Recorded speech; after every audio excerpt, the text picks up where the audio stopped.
We are going on another van adventure. Woohoo! But this time, I've equipped the van with a kitchen and a bathroom. We got a lot of crap to talk about today. I like what you've done with the place, honey.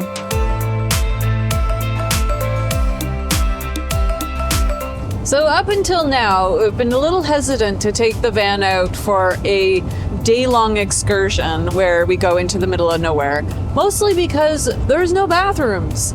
But that changes today because we are testing out a composting toilet, and we just decided that we're so desperate for a little day adventure that we've also kind of equipped the van with the microwave, and we've just brought pretty much everything except the kitchen sink.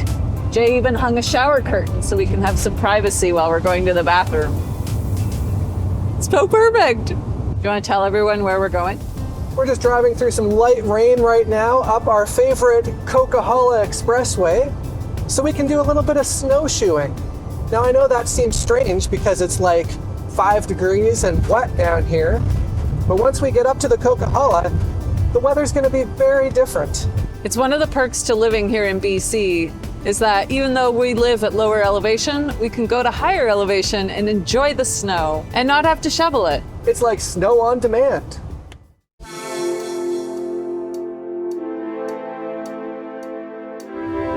See? Snow on demand. Man, it's a lot snowier than I thought it would be. They were calling for light snow.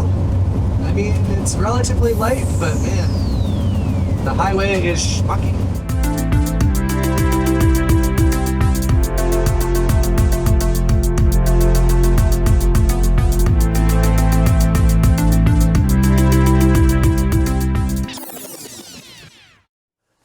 So it's kind of nice. We have this whole area to get ready in. When we came snowshoeing with the car, we had to be, behind the car out in the cold. But here we've got a bit of shelter from the elements. It's kind of nice. It'll be short-lived once this gets built out, though. Yeah, once we have the full bathroom and counter and bed and everything, we won't have quite as much room to move around.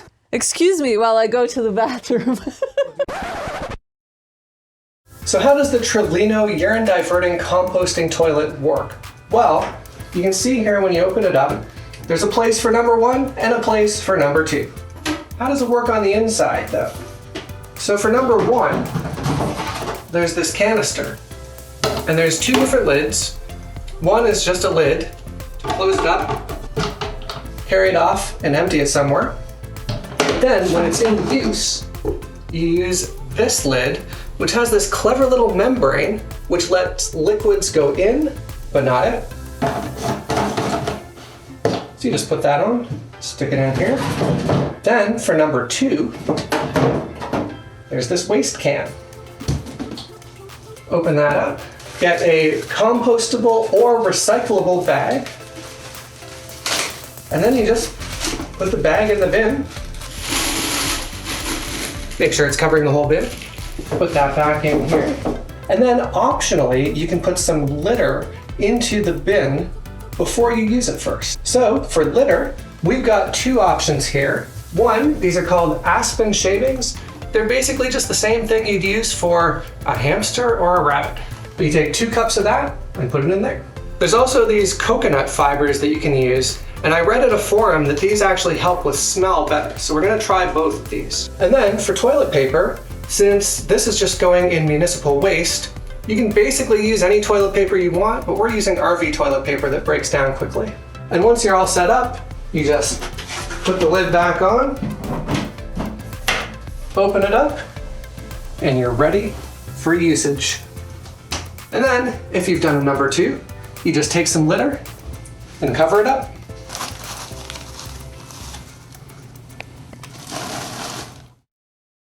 Should I turn on some music for additional privacy? So how was your experience?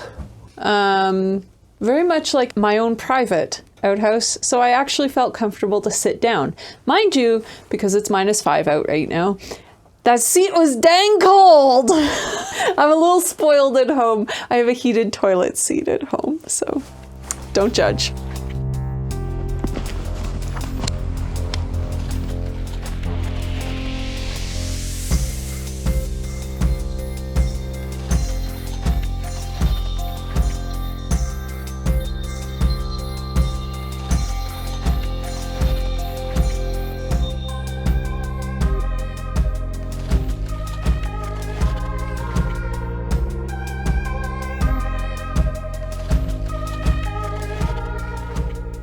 All right, let's talk poop.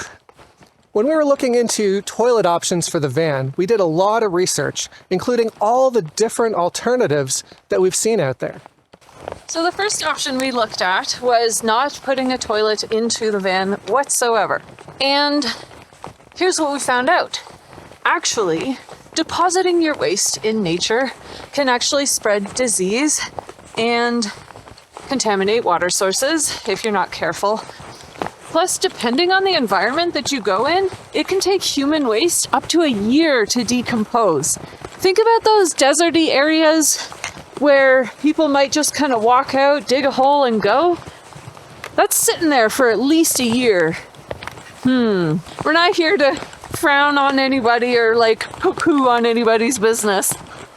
But it is something to consider. So the next step up from that is the bucket toilet. And I mean, that's unfortunately not that much of a step up. I mean, at least you're keeping stuff out of the environment, but you still then have to find a place to dump it. And that's not that easy with a bucket toilet because you're mixing your solids and your liquids, and that tends to create this just nasty concoction. Muy stinky. The next option we looked at, which was the option that a lot of people go with, is cassette toilets. And those are fairly portable. However, they do require the use of chemicals or enzyme tablets. They take up water usage, and you're a little bit limited on where you can dump them. You can't just throw it in the trash. You do have to find an authorized, specific dumping station. And that brings us to black tanks, which are pretty much the same as cassette toilets in terms of pros and cons. We definitely had a lot of issues trying to find places to empty our black tank while we were touring Baja. Oh, okay. Yeah, I'm fine. And lastly, there's composting toilets. But how does ours differ from other composting toilets? Well, ours does not require electricity, venting, and it's 100% portable.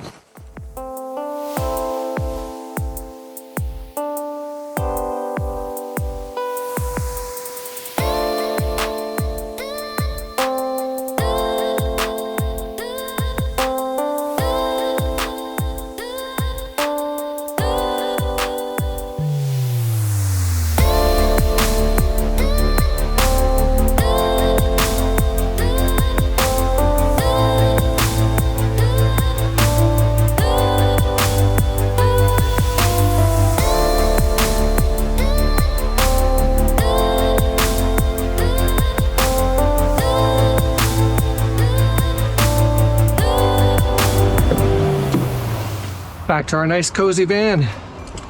After you. All right, we've got a little bit of a surprise. We can now experience van life with heat thanks to our power station, which will have a whole other video of it. Isn't that fancy? Yeah, this sucker has enough power to power a space heater. We can't go snowshoeing on our first full day van adventure without bringing comfort. So we've got chairs as well. We're gonna have some lunch. All right, look at that. I love it. Welcome to our van's kitchen. It's a little basic. We forgot to bring a plate, so I'm just gonna put it straight in.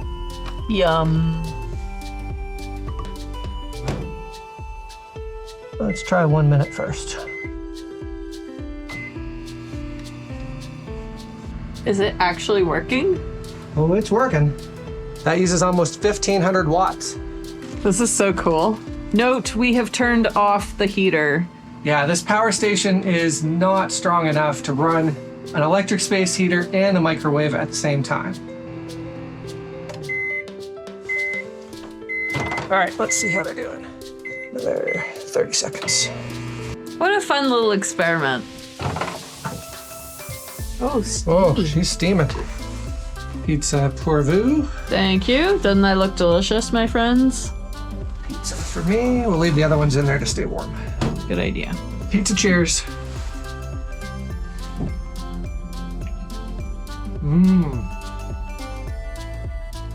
It worked. It's steaming.